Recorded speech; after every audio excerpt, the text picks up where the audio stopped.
All right, so part of this is going to be a review, but also we're going to do reduction of carboxylic acids and the derivatives shown here, right?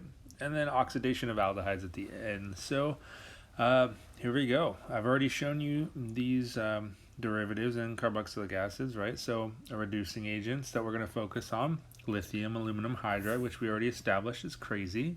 It reacts with all of the derivatives including carboxylic acid, which is sweet because otherwise it's not super reactive in terms of like a substitution.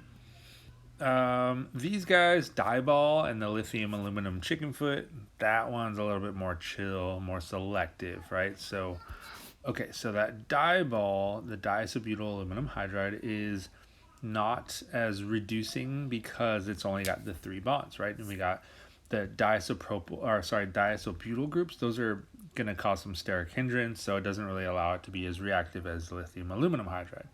Now, the lithium triterbutoxy aluminum hydride, or lithium aluminum chicken foot, is less reactive because it's got the oxygens on there that are going to be inductively electron withdrawing groups.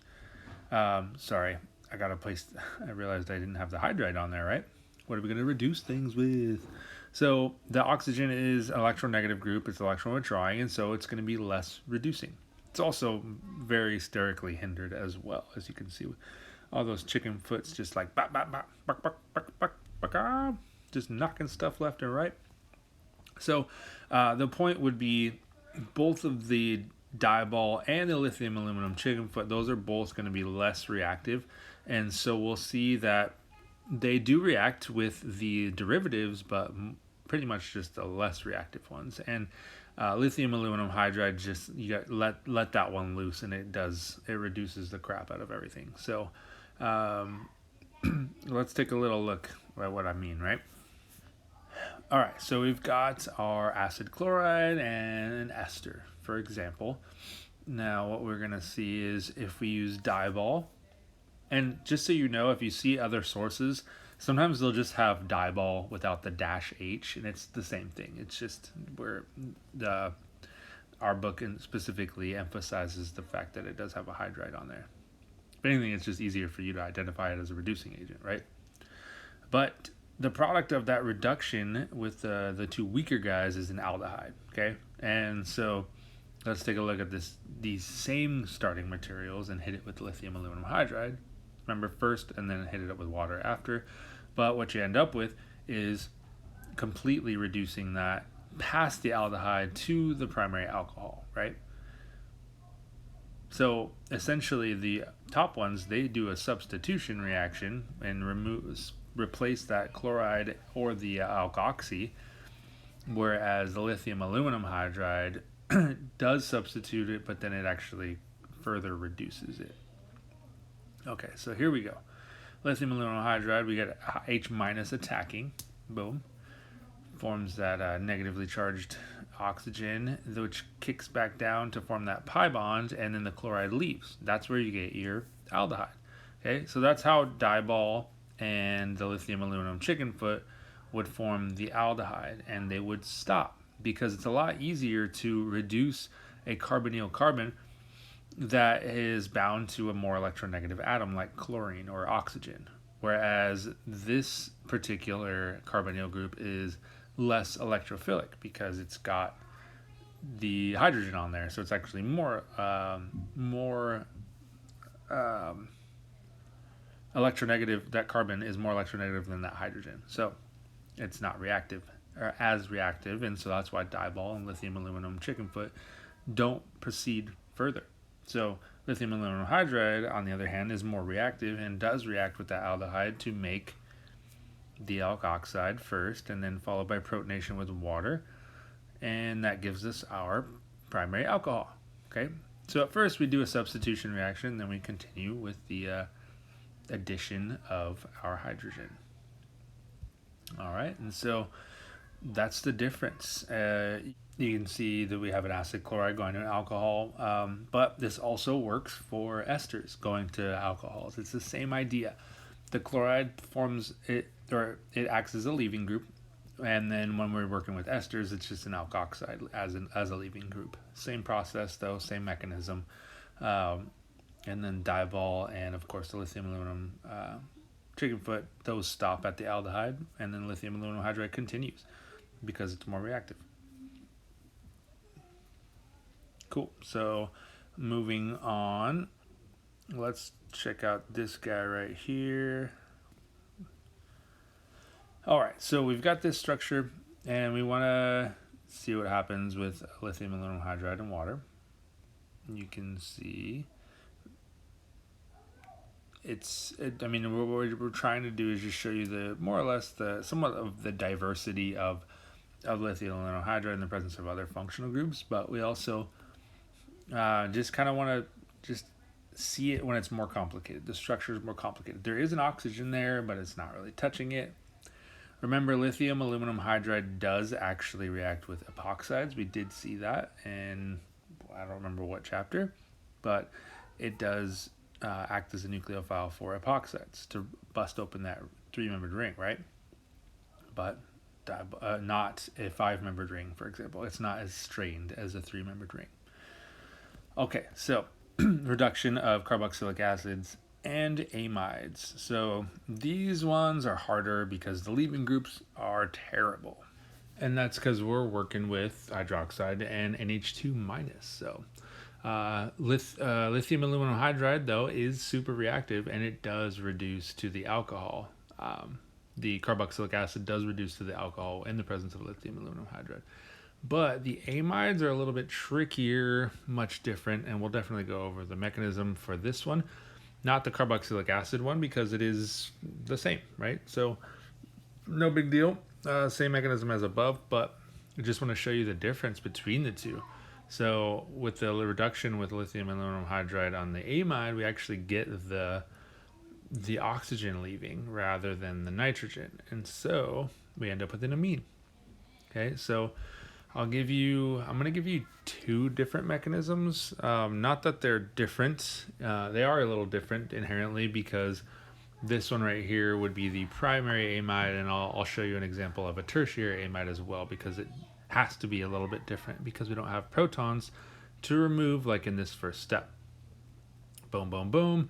3 arrows, as a reminder, is generally the max that you want to push in a mechanism to have it be like a reasonable mechanism. So we don't want to have 4, 5, 6 arrows moving around. Make it a different step, okay?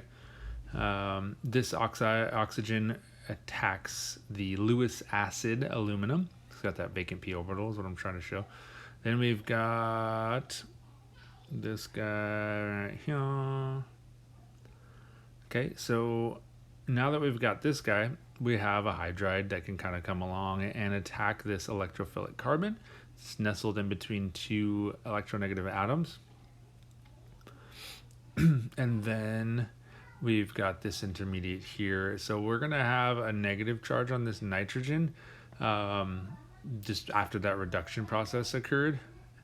And you can imagine that it could be interacting with a Lewis acid or whatever, but in the end, it really just kicks down to create another pi bond to force that aluminum oxygen compound to leave. And what you end up with is this carbon nitrogen double bond, which is an imine.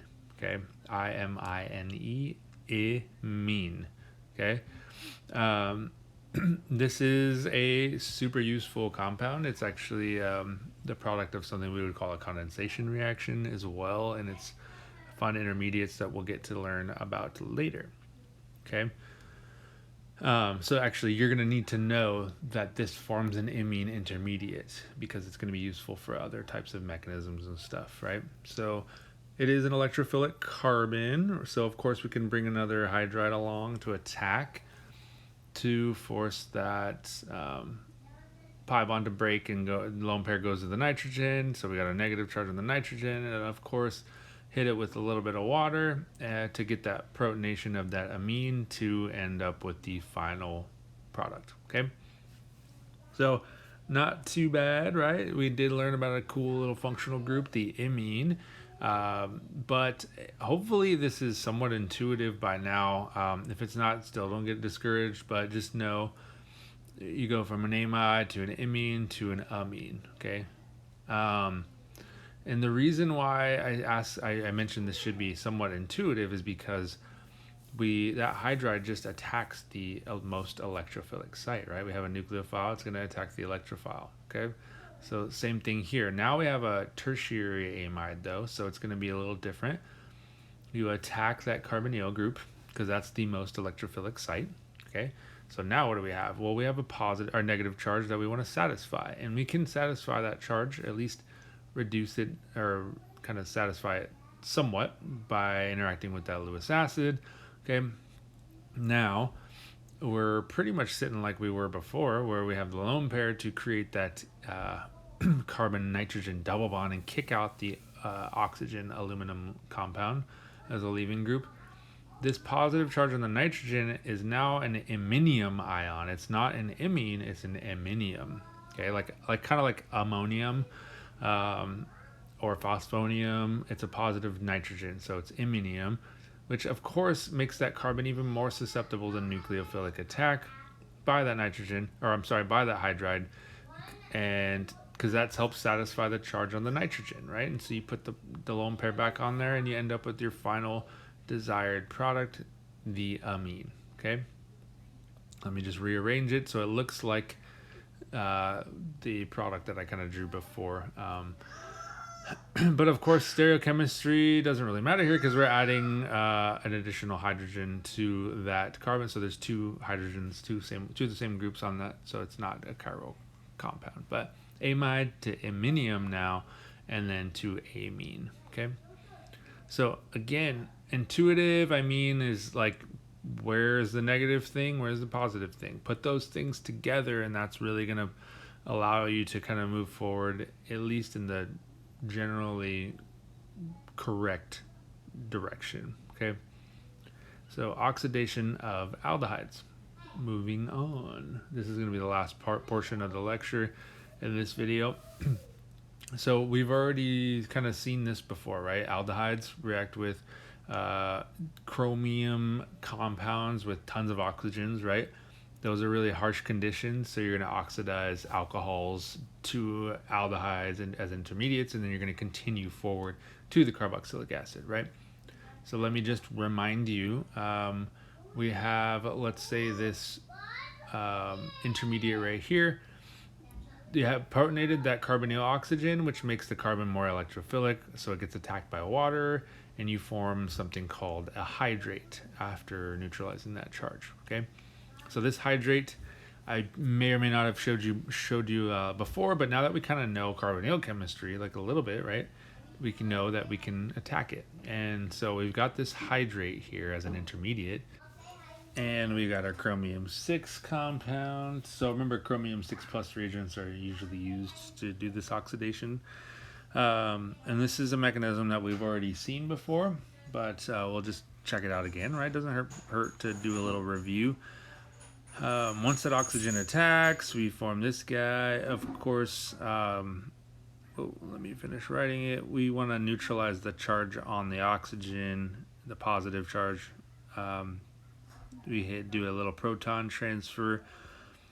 One oxygen loses the hydrogen, and the other one gains it. So now we've got a neutral chromium complex here, and water comes along, removes that hydrogen to create the carbon-oxygen double bond and kick that chromium group out. Okay. So what we end up with is carboxylic acid, a little H3O plus or acid, and then we have this chromium compound here. All right, so of course that's a chromium 4 plus now, and so that's where you remember when you oxidize something, the oxidant gets reduced, and it went from 6 plus to 4 plus. All right, so remember also that you can use the sodium or potassium dichromate, so this Na2 or K2Cr2O7. You can use the potassium permanganate, KMNO4, and those are going to do the same job. Something that we haven't seen before which is actually something that we would do in lab if lab was a thing, and that is reactions of aldehydes with a silver oxide, so Ag2O with a little ammonium hydroxide, so NH4OH. That gives you selectively the carboxylic acid as well as silver, elemental silver. So you get like a cool silver mirror, and that's usually a great test to determine if you have an aldehyde present as a functional group in whatever, let's say you had an unknown sample. You're like, okay, I don't know what it is. Maybe it is, maybe it isn't this thing. Well, this thing's got an aldehyde. Let me throw some silver at it, silver oxide and some ammonium hydroxide. And if you get a silver mirror, then you have your aldehyde. Doesn't guarantee that you have the product that you think, but you at least have that functional group, okay? And it's really selective. It only reacts with the aldehyde. So like in the presence of an alcohol, it doesn't form the ketone, right? So let's say we had this compound on the left. We have the chromium reagents with the sulfuric acid and water, okay? Well, what we're going to get is a carboxylic acid on the right and then a ketone on the left of that molecule.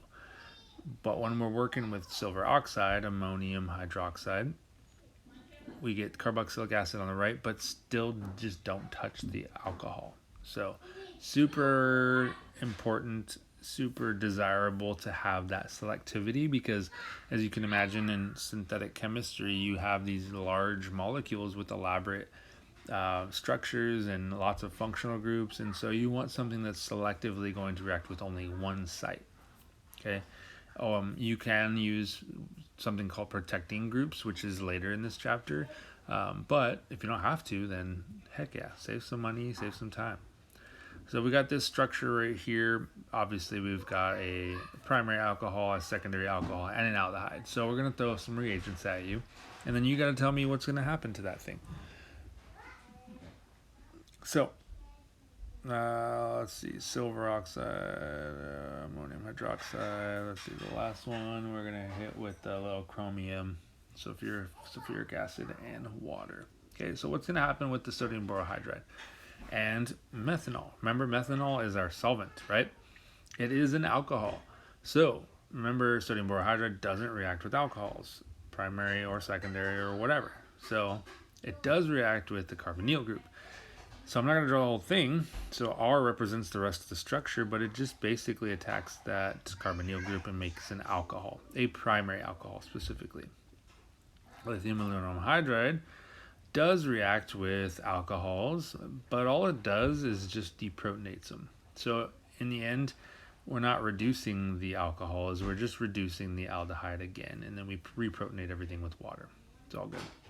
So these guys right here, PCC, silver oxide, and the chromium, those are all oxidizing reagents. And so we need to either explicitly draw these things out on paper and a chart or something to allow us to kind of separate these reagents in a nice way that allows us to just quickly identify that as an oxidizing agent that oxidizes alcohols to aldehydes and ketones, and the aldehydes aren't touched on the right side because PCC is chill. It's not a crazy harsh condition. It is a chromium reagent, but it's not harsh acidic conditions, right? So we're only going to partially oxidize to the aldehydes, and we stop there. Silver oxide, we just told you that it only touches the aldehydes, which is pretty cool. And so what we're doing is we're leaving the alcohols. We got that primary alcohol. We got the secondary alcohol, and those are not going to be bothered, but the terminal aldehyde gets converted to a carboxylic acid. So that's, as you can see, these molecules are looking very different. The outcomes are drastically different. The last one, of course, is a very harsh oxidizing agent. And I usually like to just help identify that to myself with this presence of sulfuric acid, because sulfuric acid is a strong acid, and I know I don't want to touch that. So it's going to destroy the molecule and oxidize everything. Carboxylic acid for that primary alcohol, ketone for the secondary alcohol, and then carboxylic acid for the aldehyde. And then that's all she wrote. So of course, if you have any questions, let me know.